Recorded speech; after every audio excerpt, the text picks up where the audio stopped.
I've got a new camera, I don't understand it. This is the third time I've filmed this video. I please hope I get it right this time. Let's get started. Hi guys, I'm Chris, I'm an osteopath, and I like to make videos to help you live a healthier and more intentional life. And I often use these videos to help explore my own health too. So this week I tried something that has been on my mind for a while, and I tried to do a 7-day fast. But I only made it to 5 days. So in order for you to understand why, firstly I tried the 7 days and then also why I only made it to 5, I need to go back a bit.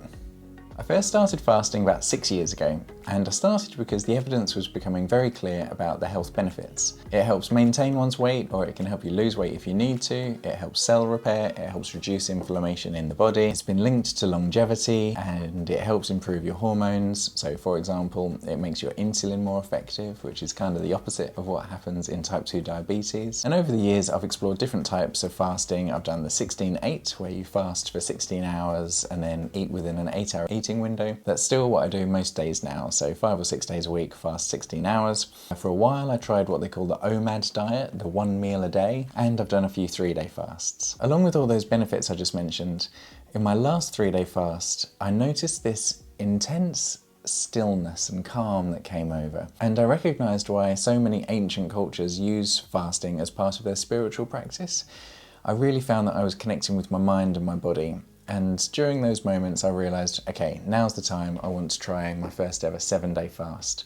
So this was back in April that I did this, now we're in September, and the reason I'm doing it now is it's my birthday, or at least it was a couple of days ago. So this was my birthday treat to myself, trying a 7-day fast, and I feel like this birthday, although it's not a big birthday, I felt like it was going to be a bit of a milestone where I'm moving from one chapter of life where it's been very busy, setting up the clinic, setting up the business, having 2 young kids, and then all those things becoming a bit more settled, and then I want to move forwards into the next chapter of life with a renewed energy. So last week I went on a meditation retreat, came back, and then I'm trying my first ever 7-day fast so that I can start afresh and new and clean and energized, ready to face the world. That's how I saw it.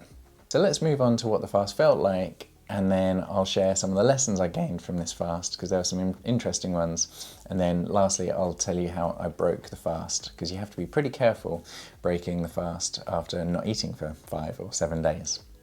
Getting into the fast, day 1 was normal. I do lots of 24-hour fasts, so no worries there. Going over into day 2 and day 3, it definitely gets a lot tougher, and you think about food a lot. It's just on your mind, your thoughts really grip you, and it's mostly just about food. And I just found I really missed food. I missed texture, I missed flavour. I was looking after my kids as well, so I was cooking for them, and that's always tricky if you're cooking through a 3-day fast. But I've been there before, so I knew I could get through it. I'd read that on day 4 you get much more energy, and on day 2 and day 3 I didn't actually believe it. I couldn't believe that through more fasting I was going to get more energy. But lo and behold, I woke up very early on day 4. I didn't need much sleep, and I felt brilliant. And that's where I felt I was getting all the benefits of the fast.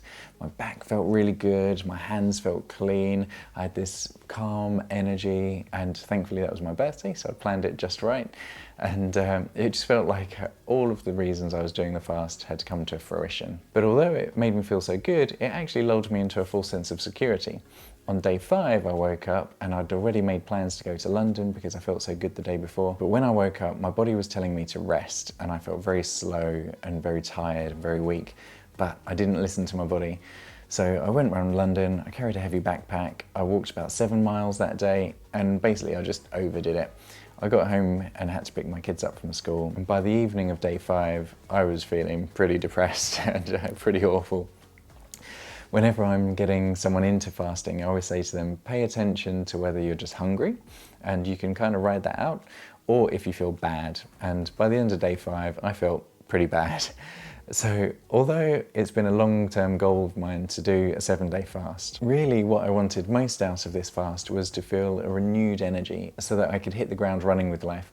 And I definitely achieved that with day 4 and day 5. So who was I trying to prove this to? The simplest thing in the world if you don't feel great on a fast is just to break it. And the that's what I did. I chose to break the fast at the end of day 5. Once I started to eat, within 20 minutes I knew it was the best decision I'd ever made.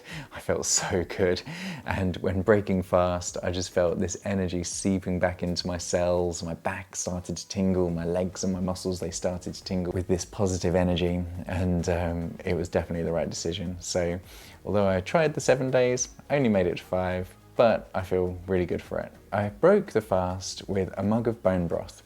I used to make my own bone broth, but although it's very easy, it is a bit of a faff.